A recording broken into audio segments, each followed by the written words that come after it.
Hey everyone, Chris here with Clutter Reduction Junk Removal in Southeast Florida. We had an eventful day so far and it will continue to go on. This morning we did a move labor for a referral who couldn't make it out to it. It's basically just offloading a pickup truck into a condo building. We were able to get it done in 27 minutes. Basically took 2 trips. First trip had the mattress bars, which had a TV, tabletop, and some frames in it. The speed pack had all the small to medium boxes and some miscellaneous stuff. And then I took the 2 larger boxes on a hand truck, 1 trip.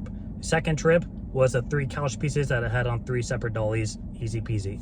So helped him move around the couch a little bit, put it together, pick up some trash. I was out of there in about pretty much an hour altogether. So that was a quick $200 because I do a 2-hour minimum for my labors. Then we went to Chris Loppy to get some speed packs. That's where I go to get my speed packs. We got 10 of them. So this way, if I have another large clean out that it's raining out and we lose 4 speed packs at once, I'm not down to just 1. So we have a handful leading into the fall. Hopefully we can make them last. Right now we are at a senior living facility. This is a repeat facility of mine. Usually they call me and say, we have some stuff over by the dumpster. Can you come by and pick it up? And then I take a picture, send them an invoice, and then they send me a check a month later. This time, however, we're going into the apartment to get some. So I'm assuming they're probably a little backed up inside with the staff. It's a sofa and a bed with a frame and then 2 end tables. Based on the picture, it looks like a little dinky IKEA sofa. I'll either take it out on the hand truck, or if it's short enough, I'll just stand it up on a dolly and roll it out that way, but it'll be a little easier dealing with the corners.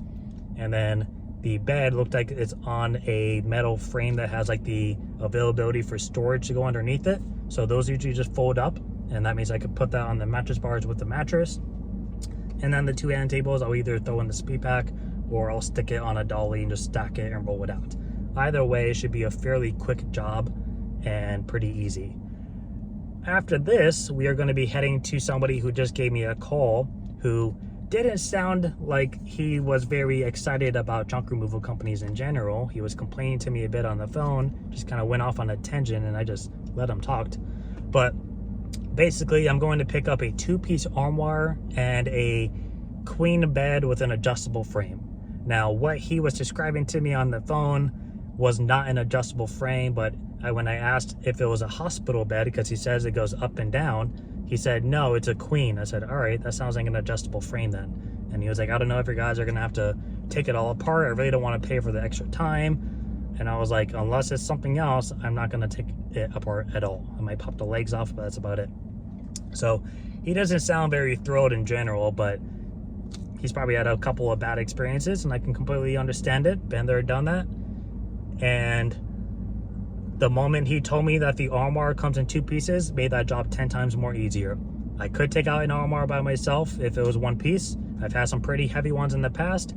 If it's really heavy and just crazy, you can always either put it on a pad and you can pull the pad. You can even double up if you need to, just to get it out of the bedroom. Then you can tilt it down on a dolly, or you can just tilt it down on a dolly if you have a straight shot going out a doorway, and then just make sure that as you exit the door, because it's such a long piece and it's heavy, that when you go down that first curb, have something in the back to either support it from smacking the ground or support it with your hands so that way it doesn't collapse. You know, make sure you keep it levered up just a little bit, so even as you go out that step, what would happen is once that dolly's down here, the rest of the piece is gonna smack. It's gonna hit tile or whatever you have there. So you just wanna make sure you're watching out for that. But yeah, the moment he said 2 pieces, done. I'll take it out the same way I do my China hutches. I lay a blanket on the ground, I have my dolly next to me, I pull one side off, set it down on the blanket, grab the other side, swing it around, set it on the dolly, roll it out the door, super easy, grab the next piece with either a dolly or a hand truck, and then the bed, mattress bars. It should be a pretty quick job. I am confident that he's gonna see me show up by myself and probably upset, because he kept telling me, he's like, yeah, they're guys, the guys, like make sure the guys know this. And I'm like, it's me. There's gonna be no miscommunication because I have it all in here. I was the one talking to you. So I'll be sure to say, well, I work with my wife and she's out of town, which is true. She's in Connecticut right now. She'll be back tonight. And usually people are like, you can't do this by yourself. And I was like, well, I've been doing it for 4 years now and I've been okay. And then before that, I was a mover for a few years and I made it okay there too. So I think we'll be all right. Otherwise I wouldn't have come. And I had insurance. So if I do fuck up, I'll take care of you, you know? But, you know, people are open and free to assume what they want. I get it. But I'm prepared for there to be some dialogue and that's okay. We'll get it done to get him taken care of. He said he had a company.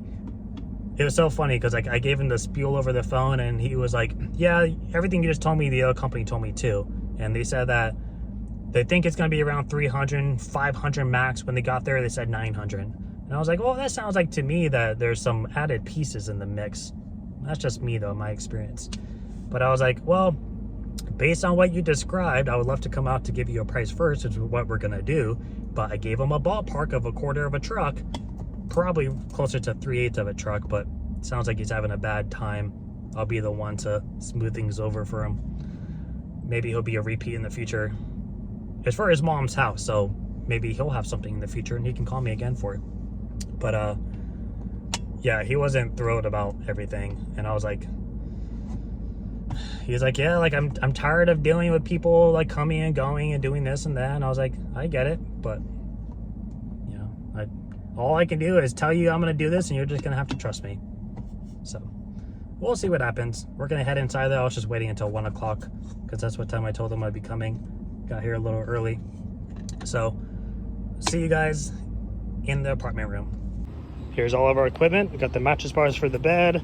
I got this for the futon. I think it is at least, and if it's not, I'll use my hand truck, and then we'll use these for the side tables. But I'll bring an extra with me in case we end up just using the dollies, and I can just hook the hand truck upwards, upside down on the couch and take it out all in one piece.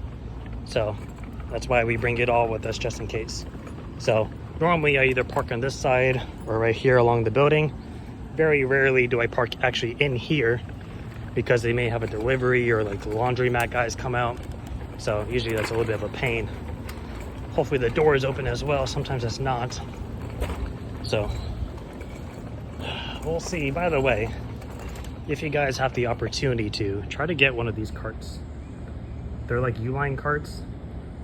They're often used in laundry or for debris jobs, but they can be great for an alternative to speed packs. The only problem is that obviously you can't break it down. But other than that though, it's a good option.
Well, had to compromise somehow. I didn't realize this was a zipper, so if I have to go get my strap. So we'll strap that up. Probably take the feet off if we can. If not, not a big deal. The main problem is this. I have to cut to get out. So, and then I was gonna bring the speed pack with me, but I don't think we need to anymore. Basically, I'll put that on a dolly, stack that on top with the glass, and then I'll grab this with a hand truck.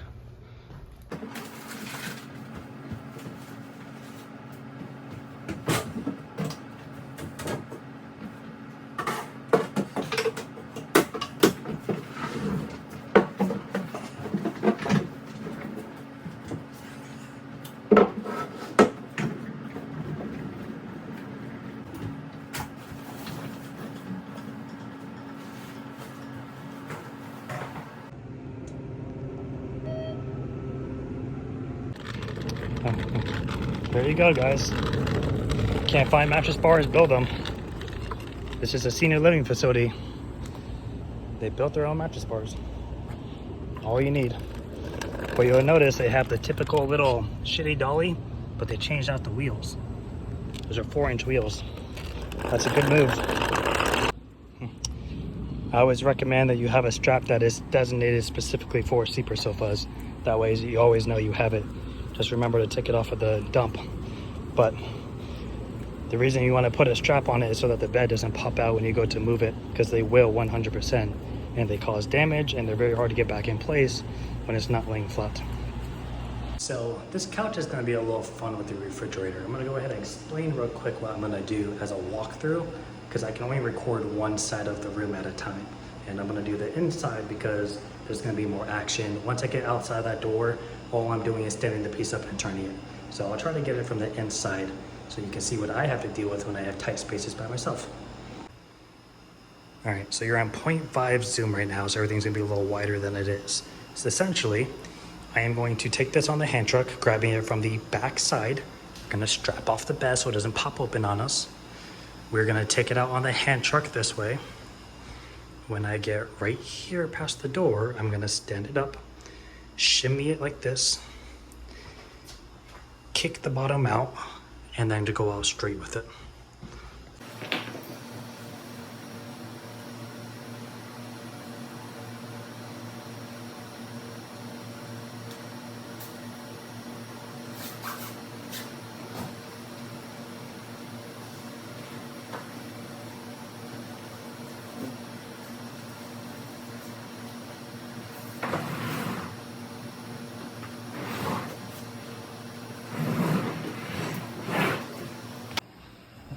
I'm actually gonna grab these to use as door stoppers because there's a door I have to go through eventually that I didn't think I was gonna have to use. That's what I have on the front door right now. I didn't bring my tool bag with me, so I don't have my door stoppers. These are staying here in the box. He didn't say anything about, so I'm leaving it here. This is strapped off so it won't pop out of place. Not too bad of an angle, but we're gonna grab it from right here. This is the most flat, secure spot of the couch. And we'll just have to be mindful of the legs. Now, as you can see, this is taller than the archway is, which means I'm gonna have to come down low with the piece to get it into the hallway, feed it through straight, stop here, stand it up, shimmy it, kick it back out, go straight.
So when it comes to elevators, unless you have a tall one or the elevator's really long, which normally isn't the case, typically couches that are higher are a little troublesome because you can't pull it back on an angle. It's gonna get taller when you have it back on an angle like this. So typically you wanna try going backwards with an elevator as long as it has a taller height than the door does, because then you can stand it up like this.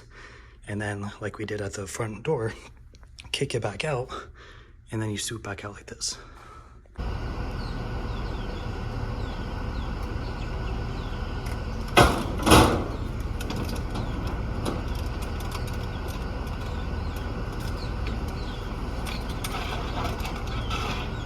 job is complete. It's 1:46, which means if you factor in like job time specifically, probably a half hour, because it took us a few minutes to get up there and get back down, like just to see the place. So think about a half hour. I recommend, if you don't already, carry wipes. We don't even buy wipes. We get them off of jobs, especially senior living facilities. There's always wipes. So I grab some of these guys and wipe down like your face, especially if you're sweating and you're gonna be going to another job, or before you take payment and like your arms are drenched with sweat, you're dripping sweat off your chin. You might think, oh, I've been working hard. It looks disgusting though. And if you start dripping on your customer's floor while you're just standing there taking payment, breathing heavy, you know, like you're sweating on their card and your phone, like just wipe off. I promise you, people are thinking more negatively about it than they are positively. I've had people be like, can you wipe off your sweat? Let me get you a paper towel. Wipe off first. Plus, it helps keep your truck clean. You can wipe down your steering wheel before you grab anything disgusting next. Because you gotta think, it's like your phone. Like, think about how much that bacteria your phone handles. Think about your steering wheel. Every time you go in someone else's house, handling their furniture that probably isn't cleaned very well, which most people don't, you know, like wipe down your stuff every now and then. It'll probably save you an immune disease. Maybe, not guaranteed. Disclaimer. So I'm probably gonna charge probably half a truck. I might knock it down just a smidge. It was a little bit of a walk. I'll probably just do half a truck. So now we're gonna go hang out at a couple of local places, do some ghost routing, because I told the guy 3:30, and I'm gonna call him at 3. I think he's probably, actually he might even be in my area, because he said give me a 30-minute heads up so I can leave work. So we'll do something nearby until 3 o'clock, and then we'll head to that job. I'll probably hop on Facebook and Nextdoor for a little bit and do some social media marketing. I'm trying not to really eat too much because I've been having the second term in the Pepto-Bismol commercial. I think the second term, maybe the third term, I don't know. I got indigestion, heartburn. One of the terms. Let's just leave it that way. I'm trying to think of the damn song in my mind. Which sucks because I'm hungry. But I'm trying not to eat, and there's a Chipotle across the street and a Chase Bank. I need to go to Chase as well. Everything just right next to each other. It's like fate. I don't know, maybe we'll try Chipotle. We'll see. Depends on parking. There's usually not parking here, but if there's parking, then we'll give it a shot. Worst case, you know, we're gonna make a upset client really upset. Or make him feel bad for me. I don't know, either way. Yeah, I'll see you guys at the next job. So we did actually park in front of a Chipotle for a while. It's a really busy intersection. There's a Publix there. I was thinking about going and getting sushi because I ended up not getting Chipotle, but I was kind of hungry, and I remembered I had a PB&J, so we ate that.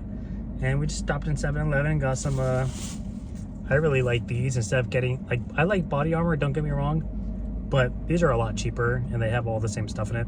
So replenish, zero or not, whatever. They're cheap and they're always on sale because they're 7-Eleven's brand. And then I'm pretty sure I saw this on Sonoma Strong's video once. I think I saw Matt drinking it and he said it was good. I don't know if he's being sarcastic or not. We'll find out. I couldn't figure out what it is, like if it's like a tea-based kind of thing or like a kava or something. But it doesn't really specify what it is. And they put the caffeine way down on the bottom, 150 milligrams, not bad. But ingredients: purified water, organic cane sugar, organic yerba mate extract. That's the name of it. I don't know what that is. I'm assuming it's some kind of root, like ashwagandha or something. And elderberries. Elderberries are good in cocktails. I was gonna say they taste good. I actually never had a fresh elderberry. And in cocktails, though, they are very good. Elderberries and elderflower are very good in cocktails, if you like that stuff. Vodka, gins. Let's see, more purified water. It's weird they do it twice. Organic yerba mate, again. Let's see. Organic blueberry juice concentrate, citric acid, organic blueberry, more elderberry, a lot of stuff. Organic caffeine. What is organic caffeine? I don't know. We're gonna try it. I don't know if I'm supposed to shake it we're just gonna do like I'm not sure if I'm supposed to shake it, so I'm just gonna kind of gently do this and hope it doesn't go everywhere. It didn't go everywhere.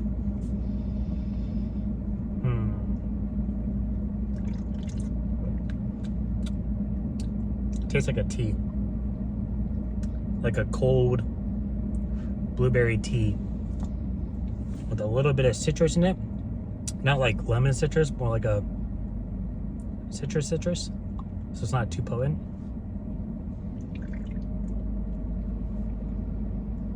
Definitely tastes like a tea though. That's not bad. $3.49 though, no sale. Probably won't ever buy it again, but it's not bad.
If you guys happen to have a ramp like mine, you have that little lip there and you don't have a curb ramp available, this is how we get stuff up.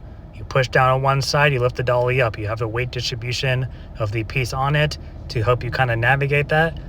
You can either find the side that has the more bulky end sticking out or whatever is the heavier side. You literally just push down on it with your foot, it kicks up, and you just ride up the ramp. You might have to do it a couple of times, but once you get the hang of it, it's pretty straightforward.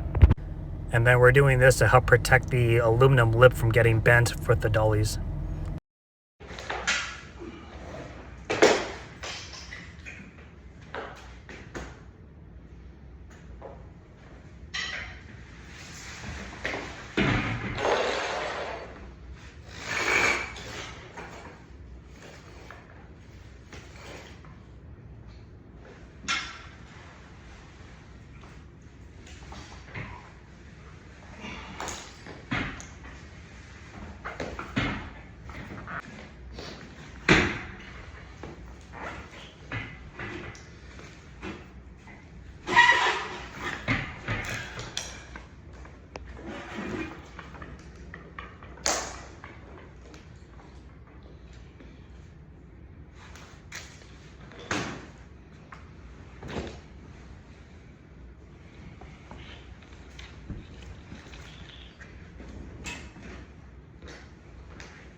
All right, that's everything. This might be him right here.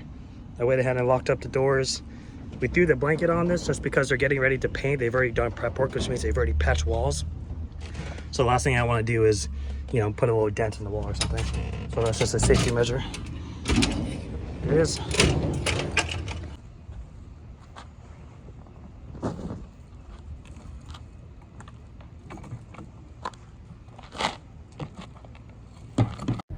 Watch my foot, how I put it on the dolly. I'm doing the same thing with that dresser piece, pushing it up.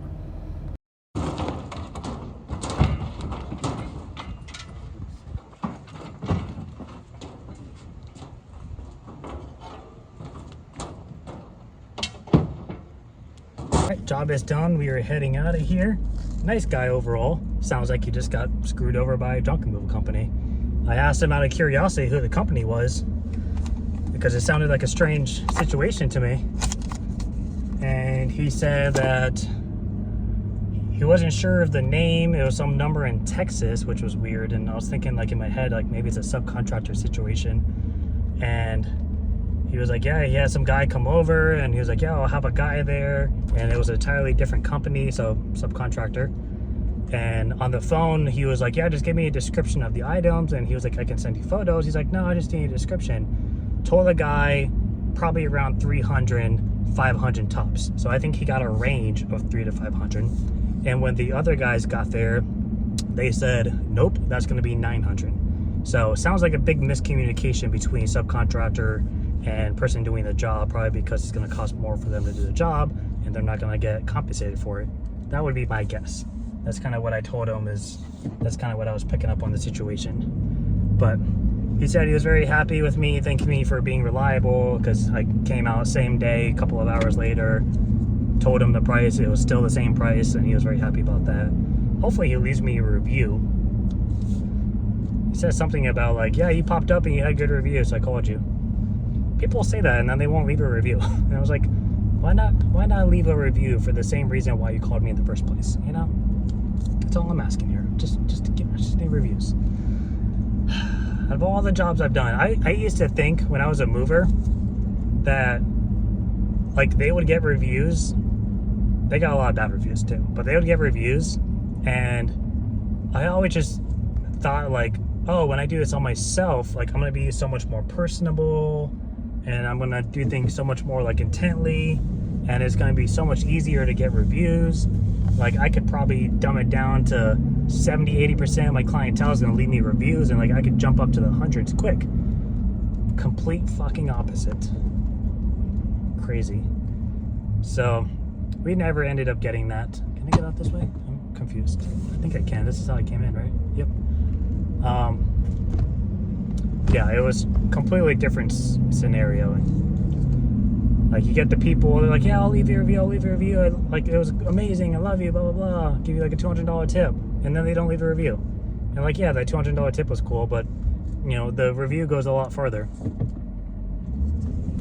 I have to go this way? This is confusing. So yeah, but overall, pretty easy job.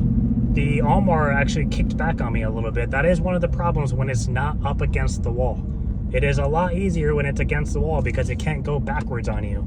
It kind of slid back. I thought it was up against the bed, but I guess I had a few inches there.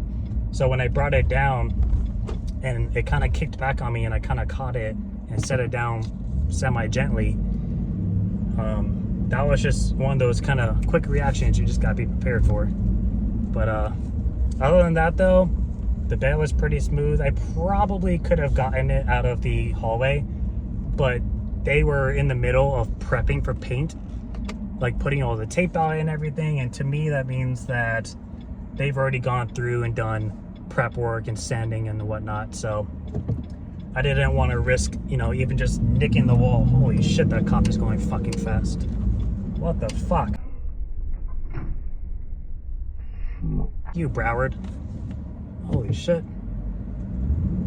Made me almost shit myself. That guy was fucking flying.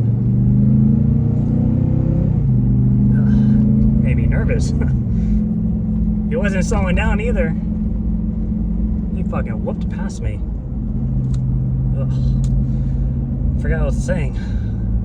Paint. So yeah, I threw that blanket over and just made sure to be careful and, you know, plug your hand in between the wall and the piece in case you do catch it. And then I had to go around the kids painting stuff all in the middle there, so that was a little sketchy.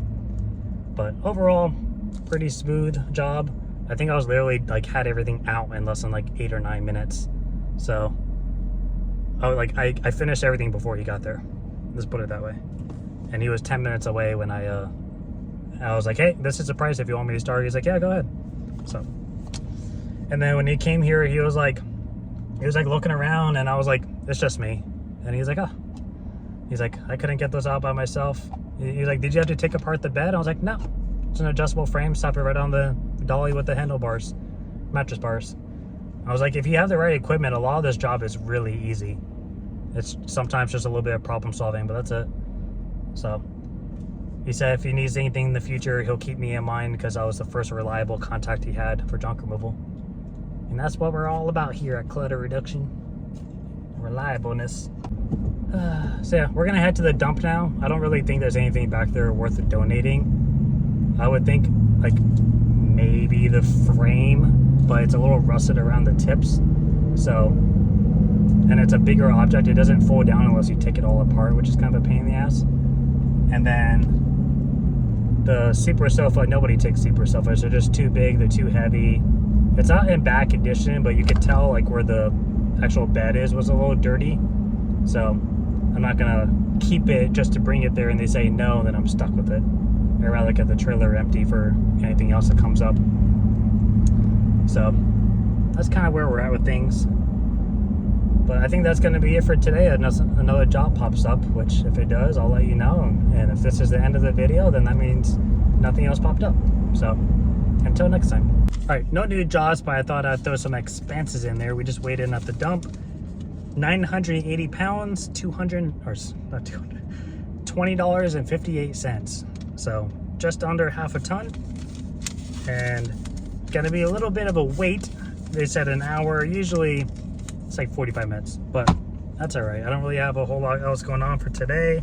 I just gotta pick up Tanya from the airport later tonight.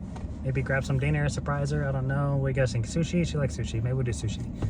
And then that'll be it. Tomorrow, we get to go to our networking groups, and I get to bring Tanya with me. She has never come with me to the northern group. And actually, we didn't go the week before the wedding, which was September 29th. We didn't go the week after. We didn't go the following week because we had a job. And then, or no, last week was a hurricane, so they closed all the meetings. So I haven't been there in almost a month, basically. So I'm excited to go back. What we're gonna probably do, and I was telling Tanya this, the northern group is held at a brewery that has food, and they have Taco Tuesdays, and they're pretty good. So I was always telling her, I was like, when we go to that group, because we get to meet people from this northern region of the county that I don't really market to because it's far away, but it is higher end. So I told her what we could do is basically in the mornings we could take care of all of our errands, go to this group, see all the people, and then we can do marketing in that area for a couple of hours, plus we'll eat lunch at the group. And then we will go to do other marketing stuff, and then we'll go back to our city group later in the evening. So Tuesdays is kind of intended to be a marketing day where we'll kind of bang out stuff in the morning, and then the rest of the day is pretty much marketing related. So, or marketing and networking basically. But yeah, I'm excited to have her with me for the first time. Get some lunch, do some things, market to realtor offices or something. I don't know, we'll figure it out. But that is officially going to be it for today unless another job comes on. See everybody next time. Bye.